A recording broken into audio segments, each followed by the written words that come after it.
Hola,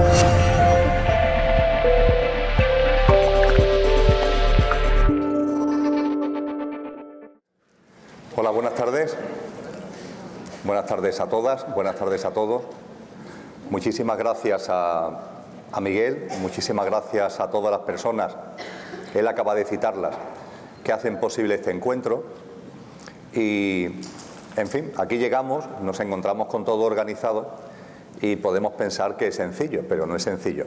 Esto tiene mucho trabajo detrás, aunque para ellos no es trabajo, porque lo hacen con entusiasmo, lo hacen con gozo, lo hacen desde el corazón y, por tanto, lo viven y lo disfrutan. Pero eso no quita que nosotros le agradezcamos enormemente toda esa labor, toda esa actividad, toda esa dedicación, todo ese esmero que hace posible que nos encontremos aquí. Efectivamente, yo había perdido la cuenta, pero sé que son ya unos cuantos años los que siempre en el mes de febrero, en torno al día de San Valentín, más o menos, a la celebración del amor, pues estoy aquí con vosotros y con vosotras. Encantado de estar un año más.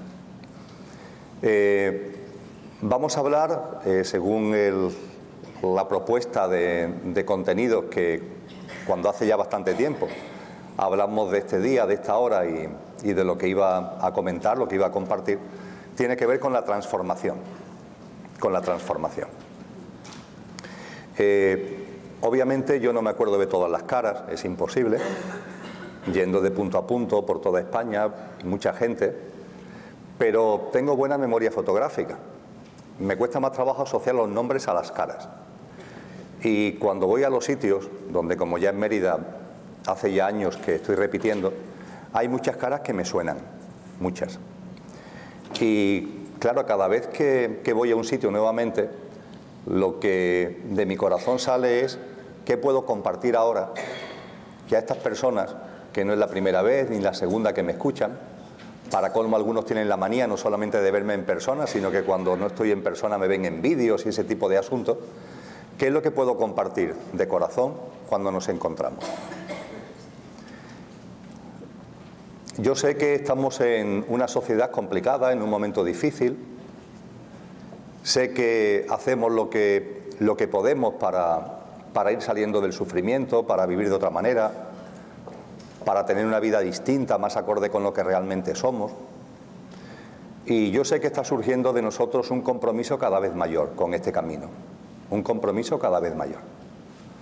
Nos vamos dando cuenta de que esto no es un tema de prestarle atención de vez en cuando, alguna charla, algún encuentro, algún libro, algún vídeo, sino que empezamos a percibir que la transformación tenemos que irla asentando en nuestra vida y que eso exige un compromiso, que eso exige una perseverancia, que eso exige una continuidad, que eso exige incluso cambiar cosas en la vida, empezar a vivir de otra manera esta vida maravillosa que todos gozamos.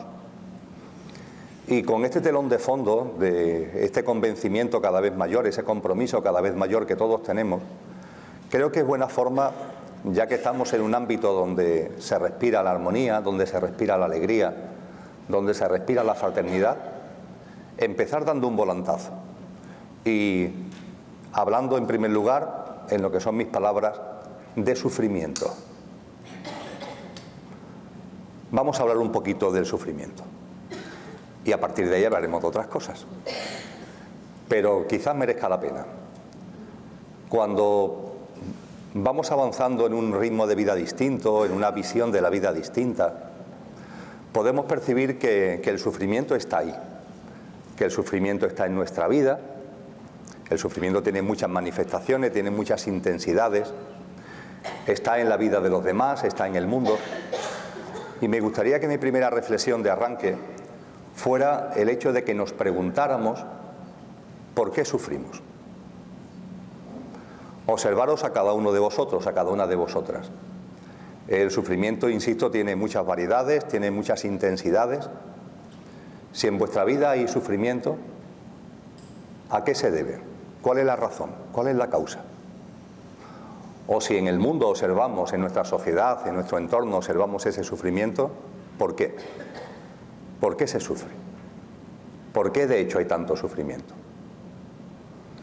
Tenemos la ventaja, como en casi todas las cosas que abordamos cuando tenemos que ver o nos metemos en el ámbito de la conciencia, tenemos la ventaja de que antes de nosotros ha habido gente que se han sumergido en las grandes cuestiones. Y en el tema del sufrimiento ha habido antes que nosotros hombres y mujeres que se han sumergido, haciéndose esta gran pregunta: ¿por qué sufrimos? Cuando hablamos del por qué sufrimos, no me refiero a las causas, perdón, no me refiero a las consecuencias, a los efectos del sufrimiento. No me refiero a los síntomas, no me refiero a lo que externamente vemos, me refiero a lo que está debajo y lo provoca. Entre vosotros hay muchas personas que de corazón hacéis muchas cosas para paliar el sufrimiento de los demás. Personas que colaboran en entidades, en colectivos, en organizaciones, cuyo fin precisamente es ayudar a los que lo están pasando mal de formas muy distintas. Esa labor es encomiable, es una labor maravillosa. Y también entre vosotros y vosotras hay muchas personas, muchas sensibles, que cuando sienten que una persona querida de la familia o un amigo o un compañero o compañera de trabajo están sufriendo, pues también os aproximáis, habláis, escucháis, de corazón le enviáis lo mejor de vosotros y de vosotras mismas. Todo este tipo de acciones compasivas son maravillosas y tienen que ver con poner un grano de arena para paliar el sufrimiento del otro. Y es maravilloso. Pero la reflexión, la pregunta que hacía hace unos minutos va por otro lado. No hablo de cómo paliar los efectos del sufrimiento, sino las causas del sufrimiento. Es obvio que cuando una persona tiene una enfermedad, hace bien en atender a los síntomas de la enfermedad. Pero nadie se queda en los síntomas de la enfermedad, o no deberíamos quedarnos en los síntomas de la enfermedad, sino en lo que causa la enfermedad. Y el tratamiento, de hecho, aparte de atender a los síntomas, debería ir a las causas que están originando esa enfermedad. Cuando yo os pregunto el por qué sufrimos, estoy haciendo referencia a las causas. ¿Cuáles son las causas de vuestro sufrimiento y del sufrimiento humano? Y con relación a ello es con lo que os comentaba que antes que nosotros ha habido grandes sabios y sabias que se han metido ahí. Quizás el que los libros de historia recogen como el personaje, un auténtico maestro, que más se metió en la gran pregunta del porqué del sufrimiento humano, y que haciéndose esa pregunta desde el discernimiento de lo que ello provocó, desde la sabiduría que ello emanó, desde la explosión que eso provocó en sí mismo, dicen que llegó a la iluminación. Teóricamente, bajo la sombra de un árbol. Me estoy refiriendo a Siddhartha Gautama, me estoy refiriendo a Buda. Buda cuenta la historia que esa era la gran cuestión que lo motivó en su camino espiritual. Por compasión hacia él mismo y sobre todo hacia los demás. ¿Por qué sufren mis congéneres? ¿Por qué sufren los demás? ¿Por qué hay tanto sufrimiento en el mundo? Las aportaciones que hizo Buda fueron acompañadas de las aportaciones de otras personas que, como él, también se sumergieron en las causas del sufrimiento. Finalmente, esto tuvo plasmación en un texto. Ese texto lo conocemos en su versión escrita desde el siglo II después de Cristo, pero en su versión oral, de boca a oído, sabemos que viene de mucho antes. Concretamente hay datos sobre esta tradición oral que se remonta a 3-4 siglos antes de Cristo. Estamos hablando, por tanto, de una enseñanza, de una maestría que tiene no menos de 2500 años. Y al texto al que me refiero con esta tremenda antigüedad es conocido por muchos de vosotros. De hecho, aquí hay muchas personas que practicáis yoga. Y voy a citar un texto que es la columna vertebral del yoga, los Yoga Sutras de Patanjali. Todas las escuelas de yoga, todas beben de él.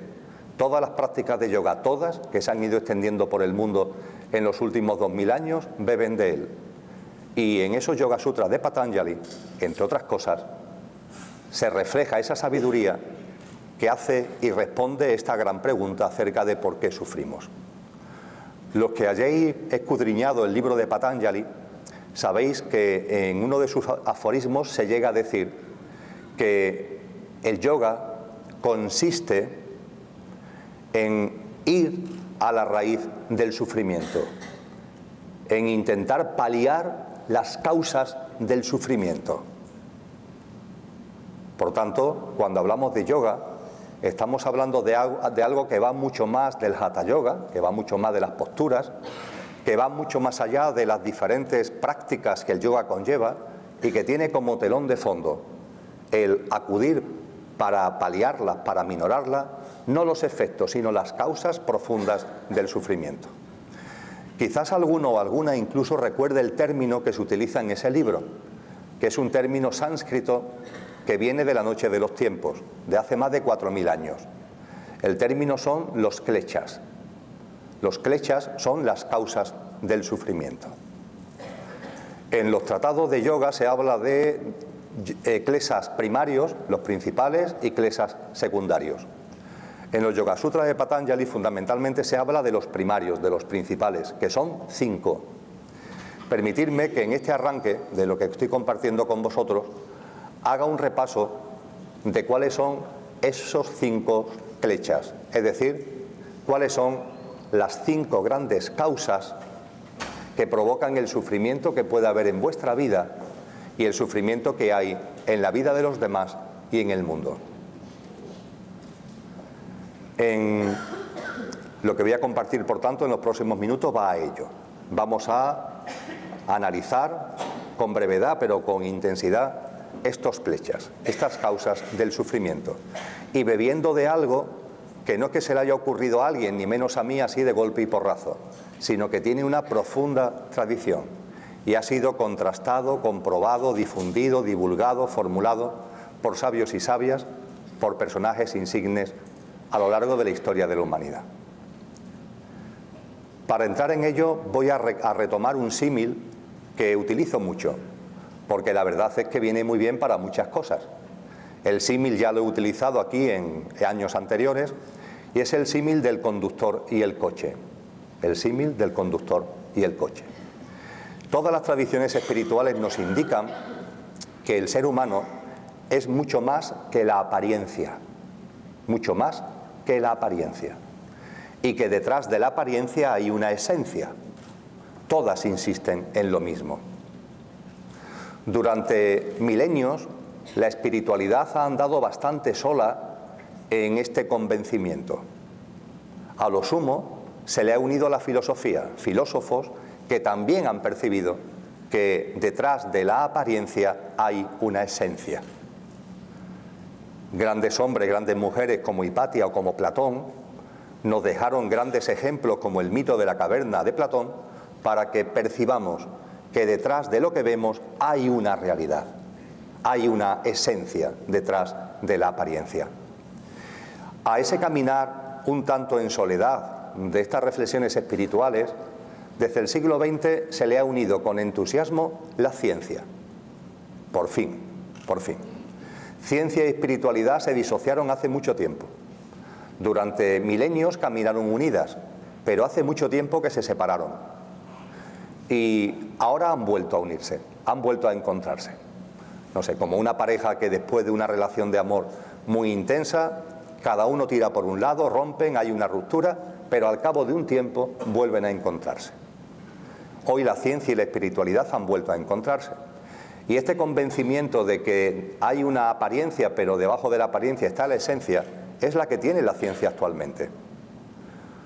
Todo lo que la ciencia estoy divulgando, todo lo que está enseñando, todo lo que está mostrando, es esto, que durante bastante tiempo la razón nos veló la mirada y que nos quedamos en lo que se ve, cuando la realidad está más allá de lo que podemos ver. Michio Kaku, este gran científico, divulgador, este es ese señor de rasgos orientales, con pelo canoso largo, que siempre que hay un documental en la tele sobre temas científicos de vanguardia suele aparecer porque tiene mucha capacidad divulgativa.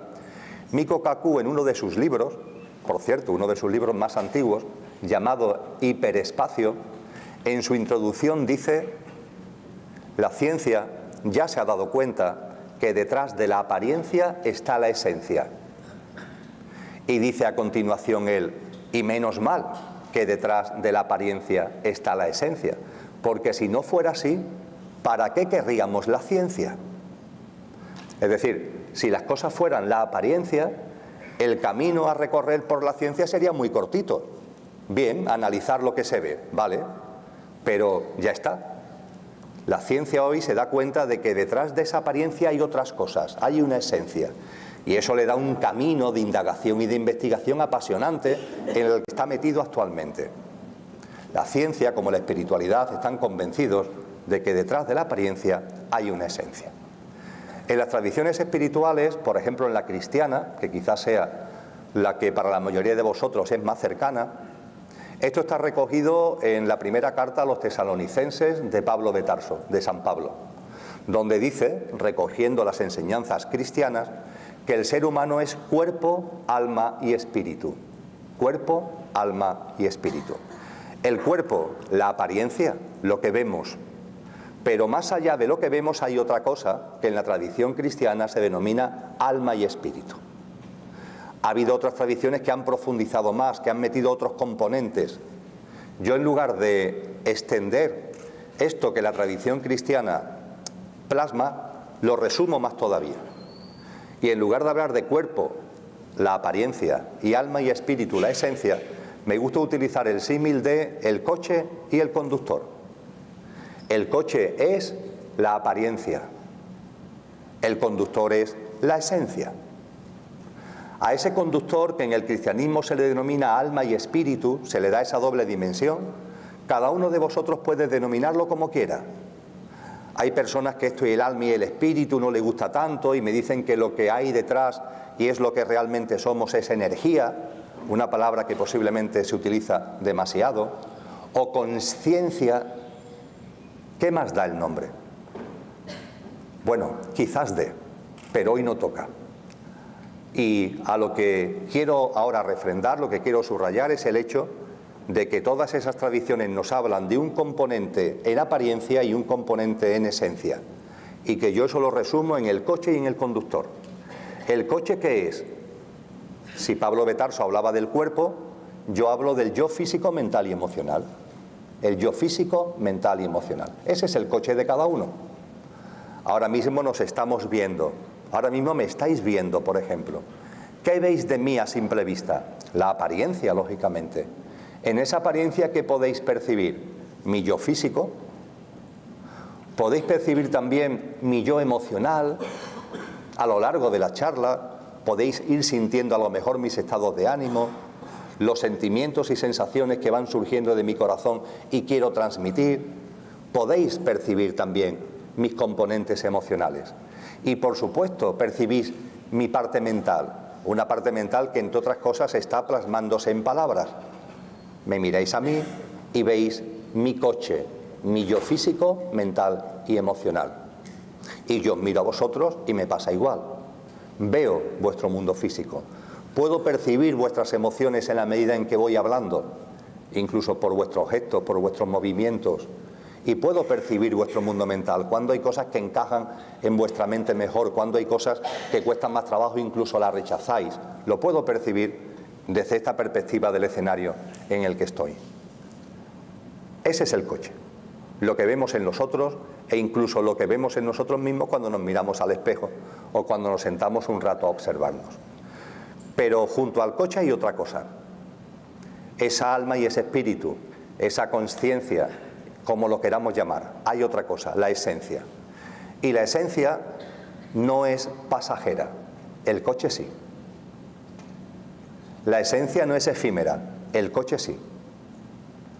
La esencia es plenamente divina, infinita y eterna. Todo es divino al fin y al cabo, pero el coche se diferencia del conductor porque el coche es ni más ni menos que el vehículo en el que encarnamos para experienciar la vivencia humana. Y lo que vosotros sois y lo que yo soy realmente hemos encarnado en los coches que ahora ocupamos cada uno para experienciar la vivencia humana. Y en esa experiencia humana es donde aparece el sufrimiento que está ahí, no olvidemos, como telón de fondo de lo que estoy compartiendo. Pues bien, cuando empezamos a percibir en nosotros, o cuando incluso intelectualmente, aunque no lo percibamos, pero podemos comprender que en el ser humano hay un coche y un conductor, una esencia y una apariencia, estamos ya en situación de meternos en los kleshas. Estamos ya en situación de adentrarnos en las causas del sufrimiento. Todo este preámbulo ha sido para lo mismo. Y ahora, con el símil del conductor y el coche, vamos a meternos en las causas del sufrimiento.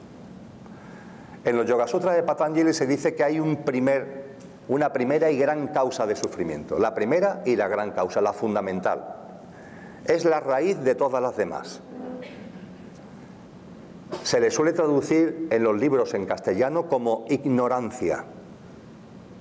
Pero es un término que no digo que sea inexacto, pero es insuficiente.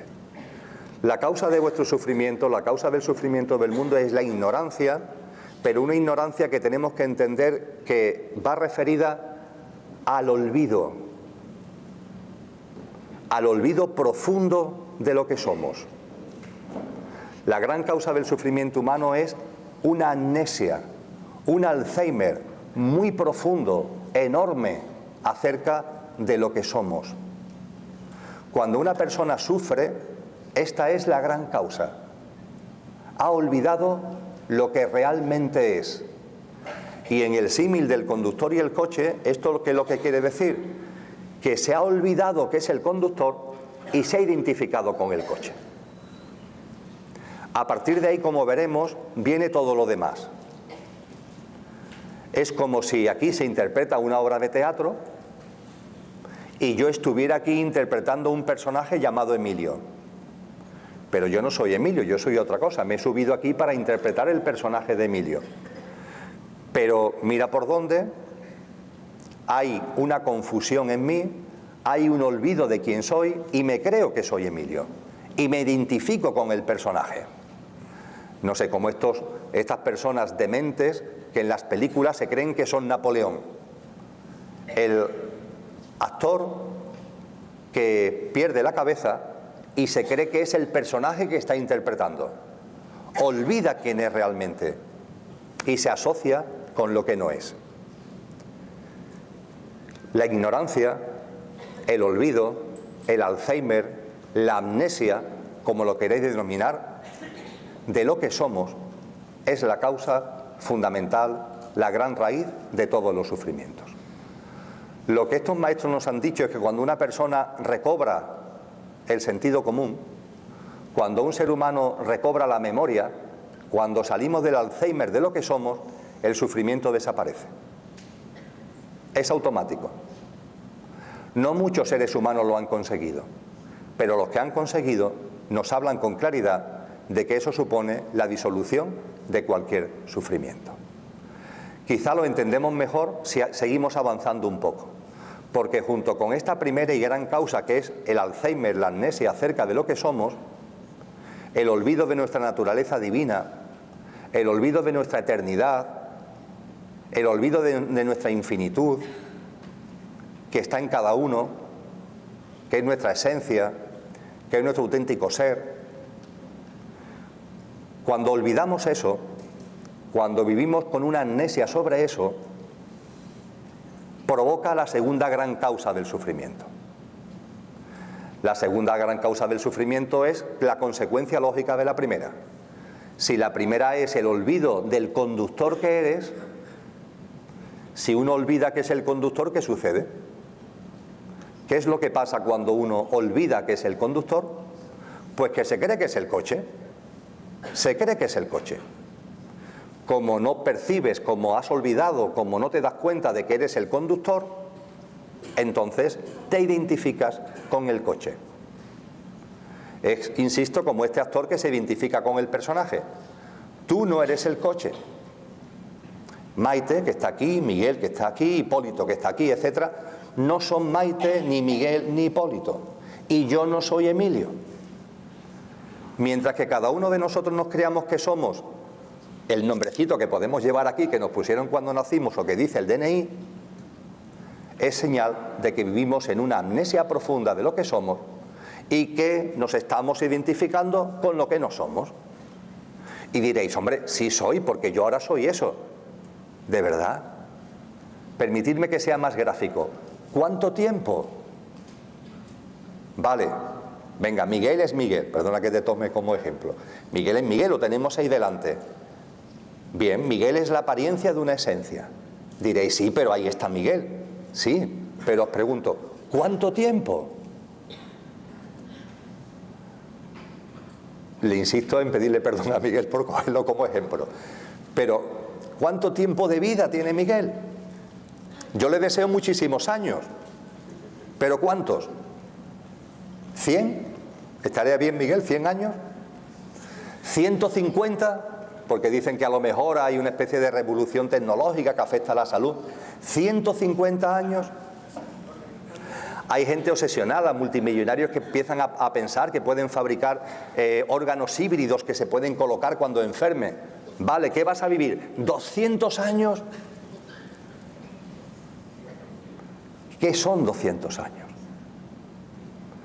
Tendríamos que recordar que vivimos en un ser vivo que es la Madre Tierra, que tiene 4.100 millones de años. 4.100 millones de años. Son tantos que lo tenemos que poner en una pizarra y con los muchos ceros darnos cuenta de la cantidad de años que son. ¿Qué son 100, 150, 200 años, 30 años, 20 años en comparación con eso? Nada. El universo, 13.800 millones de años. ¿Qué son un siglo, un par de siglos en comparación con eso? Nada. Vuestro ser tiene que ver con eso. Tiene que ver con esas cifras que se mueven en el ámbito de la eternidad. Esa es vuestra esencia. Vuestra esencia está ahí, en esos parámetros eternos. Pero la apariencia de Emilio, la apariencia de Miguel, no es ni una gota de agua del océano, nada. Cuando estamos aquí encarnados nos parecen, incluso, no siempre, pero a veces, que vivimos demasiado tiempo. A veces la vida se hace muy larga. Eso también es una señal de que estamos sufriendo. Pero si aplicamos un poquito de sentido común, percibiremos que una vida humana no es nada. Que ahora se te está haciendo larga, vale, de acuerdo, pero por favor, recapacita, reflexiona. ¿Qué es una vida? Nada. Los que estamos en la sala y ya vamos teniendo una edad, nos damos cuenta. ¿Qué es la vida? Nada. Si antes que te das cuenta te estás yendo. Es rápido, veloz, efímero, porque es impermanente. Nos olvidamos de lo que somos y nos identificamos con lo que no somos. Y no somos eso porque eso es tan efímero que es como si no existiera, aunque durante un pequeño tiempo exista. Cuando esto se empieza a percibir, se entiende muy bien, volviendo al cristianismo, esa frase lapidaria del Evangelio de Mateo que dice: lo que se ve no es, lo que es no se ve. También se ha traducido diciendo: lo que es no es, lo que no es, es. Y claro, uno lee este Evangelio de Mateo y dice: bueno, este hombre se había tomado algo esa tarde. Pero claro, a la luz de todas las enseñanzas espirituales y a la luz de lo que nos dice la ciencia se entiende. Lo que es, la apariencia, el coche, no es. Habida cuenta de que es efímero, pasajero. Y lo que no es, porque no lo vemos, porque no lo percibimos, porque parece que no está aunque esté, eso que no es lo que es. Porque es lo infinito, lo eterno. La realidad, amigos y amigas, es que desde nuestra dimensión espiritual, cuando desencarnamos y miramos el mundo desde arriba, a veces estaremos un tanto sorprendidos de la cantidad de veces que nos han dicho las cosas y lo que nos cuesta enterarnos. Porque esto se ha dicho miles de veces, en todas las culturas, en todas las épocas, por todos los sabios y sabias. Cuando se le presta un minuto de atención, lo ves, te das cuenta, claro que sí, claro que es verdad. Pero oye, lo oyes, te das cuenta incluso, pero a continuación sigues tu vida y lo vuelves a olvidar. Y otra vez estamos como al principio, olvidando lo que eres y te identificándote con lo que no eres. Olvidas que eres el conductor y te asocias con el coche. Los klechas van un poquito más para allá, es muy interesante. Entramos en una parte que es muy divertida, porque esto empieza a ser cómico. Primero, olvidas lo que eres. Segundo, te identificas con lo que no eres, con tu pequeño yo, con tu personaje pasajero y efímero, con el coche. La tercera causa del sufrimiento, ¿cuál es? Traducida directamente son las atracciones. ¿Qué es eso de las atracciones? Fijaros, porque tiene un punto de diversión esto. Como te identificas con tu pequeño yo, tu vida a partir de ahí consiste en satisfacer lo que le gusta a tu pequeño yo. Ya está. ¿Cómo vive la gente? Intentando darle gusto a su pequeño yo. Se acabó. Darle gusto de mil formas, de mil maneras, en lo que es la vida. Pero ya está. Observamos a diestro y siniestro, por la tele o fuera de la tele, me da igual. ¿Y qué hace la gente? Ha olvidado su divinidad, su eternidad, su infinitud. Se ha identificado con un yo pequeño y pasajero y intentan por todos los medios darle gusto a lo que quiere y desea ese pequeño yo efímero y pasajero. Esas son las atracciones. Y claro, las consecuencias están a la vista. Primero, ir por la vida intentando darle gusto a tu pequeño yo en lo que a él le gusta, en lo que a él le atrae, en lo que a él le satisface, para empezar, genera un estrés. ¡Qué trabajera, cielo santo! Así andamos, sin tiempo para nada, un ritmo de vida frenético, intentando coger por aquí, por allí, por allá, lo que entendemos que le da bienestar a ese pequeño yo, a lo que el yo desea en todos los ámbitos de la vida. ¿Cuánto trabajo, cuánto esfuerzo? Para nada. Porque está centrado ahí en algo que realmente no es. Pero es que además de la trabajera, permitidme que lo diga así, además de la trabajera, esa atención a lo que a tu pequeño yo le gusta tiene otra consecuencia, y es que muchas veces no lo consigues. Muchas veces no lo consigues. Sí, vale, a tu pequeño yo le gusta, pero tú no estás en condiciones de satisfacerlo, no lo consigues. Yo qué sé, al mundo emocional, sentimental de tu pequeño yo, le gusta a esa persona, se enamora de esa persona, pero esa persona no se enamora de ti. O a tu pequeño yo le gustaría tener un trabajo de unas determinadas características, con un determinado sueldo, vale, pero tú no eres capaz de satisfacer ese deseo de tu pequeño yo. Y podíamos continuar con muchas necesidades, gustos de tu pequeño yo, que sin embargo, por mucho que lo intentes, no satisfaces. Y cuando a las atracciones de tu pequeño yo no las satisfaces, ¿qué sucede? Que sufres, lo pasas mal. Reflexionar sobre esto, porque es enormemente elemental, es de una sencillez y una simplicidad inmensa. Nos vienen insistiendo en esto desde hace miles de años, pero nosotros seguimos ahí y perseveramos y continuamos intentando darle satisfacción a nuestro pequeño yo. Esto llega ya a lo cómico cuando las cosas nos empeñamos que sean como yo quiero, cuando yo quiero, donde yo quiero. ¿Ese yo quién es?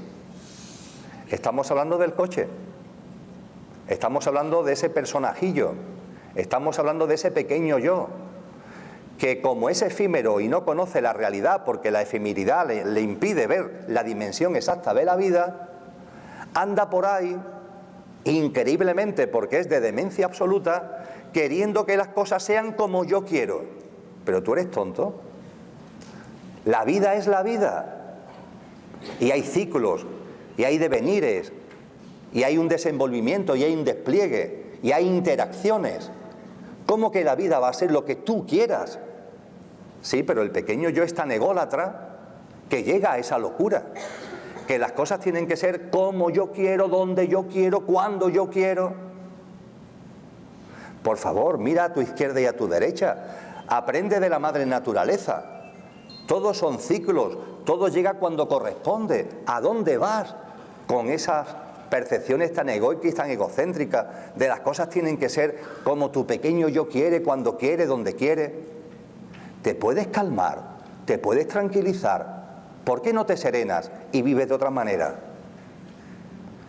Decía Lao Tse, ¿no te das cuenta que lo único inquieto en el universo eres tú? ¿Por qué no te calmas? Pero claro, mientras que intentemos pasarnos la vida satisfaciendo lo que nuestro pequeño yo quiere, entre la trabajera de darle satisfacción y la cantidad de veces que no lo conseguimos, así se resume la vida de muchas personas. Con esto y con otro elemento que viene a continuación. En los kleshas estamos ya en la cuarta. El primero es la amnesia, el olvido de lo que eres. La segunda, la identificación con lo que no eres. El tercero son las atracciones, el estar pendiente de lo que atrae a tu pequeño yo. El cuarto, las repulsiones. Porque a ese pequeño yo, para colmo, además de que hay cosas que le gustan y le atraen, hay cosas que no le gustan y que rechaza. Nuestro pequeño yo divide la vida entre lo que le gusta y lo que no le gusta. Lo que está bien y lo que está mal, lo que le satisface y lo que no le satisface, lo que le origina bienestar y lo que le origina malestar. Y de la misma forma que intenta satisfacer lo que le atrae, tercer klesha, el cuarto es que repele, rechaza lo que no le gusta. Y otra trabajera encima. No tenemos suficiente con intentar satisfacer lo que le gusta, sino que además tenemos que vivir intentando rechazar, que no llegue, evitar lo que no le gusta. ¡Uf, qué barbaridad! Y de la misma forma que cuando intentamos satisfacer lo que le gusta, no siempre lo conseguimos y sufrimos, con las repulsiones pasa igual. Nos pasamos la vida rechazando, intentando evitar que no llegue lo que no nos gusta, pero llega. Porque por mucho que el pequeño yo insista y quiera y desee, hay cosas que no le gustan que llegan a la vida, porque la vida es una y hay de todo. De hecho, si no la dividiéramos, si no la rompiéramos en trozos de positivo, negativo, blanco, negro, la vida sería otra. Pero nuestro pequeño yo, como tiene una visión limitada, el pobre, porque vive un puñadito de años, porque su naturaleza es efímera, divide la vida, intenta centrarse en lo que le gusta y lo que no le gusta lo rechaza. Pero claro, hay cosas que no le gustan que llegan a la vida. Y entonces, otra vez, sufres. Mucha trabajera con las atracciones y con las repulsiones y mucho sufrimiento porque las cosas que te atraen, muchas no las consigues y las cosas que rechazas, muchas te llegan. Y nos queda el último. Coincidiréis conmigo que esto es de abrete sésamo, vamos. Es de una simplicidad inmensa. Vamos, esto se explica en jardín de infancia y yo creo que los niños lo entienden. El quinto y último klesha es un poco el colorario, el resumen de todo lo anterior.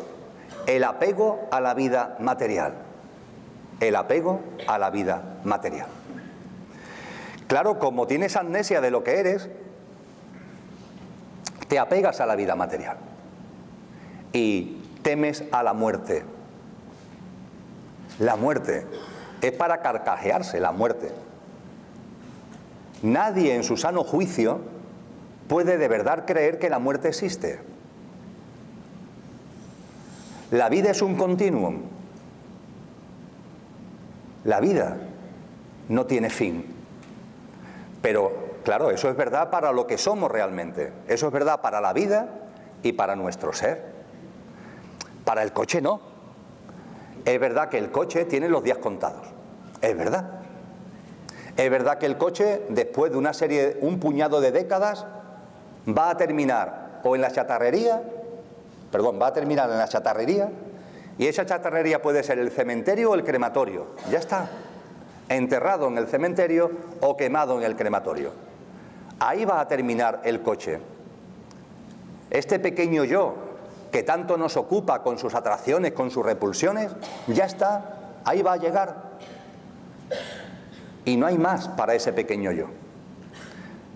Pero para nosotros, si recordáramos lo que somos, en nuestra divinidad, en nuestra infinitud, la muerte es un imposible.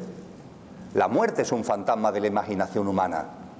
Pero como olvidamos lo que somos, nos identificamos con el pequeño yo, pues claro, cuando te identificas con el pequeño yo, la muerte existe. Tú te crees que la muerte existe por la sencilla razón de que te has identificado con el coche. Y el miedo a la muerte origina miedo a vivir. Porque andas por la vida con desconfianza.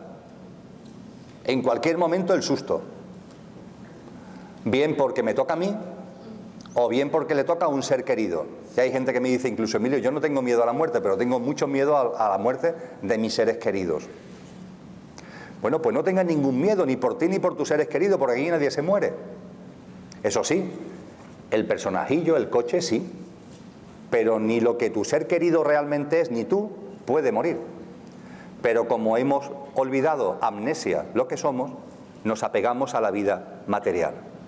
Y el apego a la vida material se incrementa aún más como consecuencia de las atracciones y las repulsiones, porque estamos tan entretenidos con esas atracciones y con esas repulsiones, y como esas atracciones y esas repulsiones son de la vida material, todo nuestro enfoque, toda nuestra toma de conciencia, toda nuestra mirada no sale de ahí, en la vida material, intentando conseguir lo que nos atrae e intentando que no se dé en nuestra vida aquello que rechazamos. Es así de sencillo. Insisto, esto no es que lo diga yo, que por supuesto que lo digo y estoy firmemente convencido, pero eso es lo de menos. Lo más importante es que hombres y mujeres que están en vuestra cabeza y que tenemos como modelo para muchas cosas, han insistido sobre esto. A partir de ahí, la raíz del sufrimiento, siendo estos 5 kleshas, tiene un eje fundamental. Recuerda quién eres y no te identifiques con lo que no eres.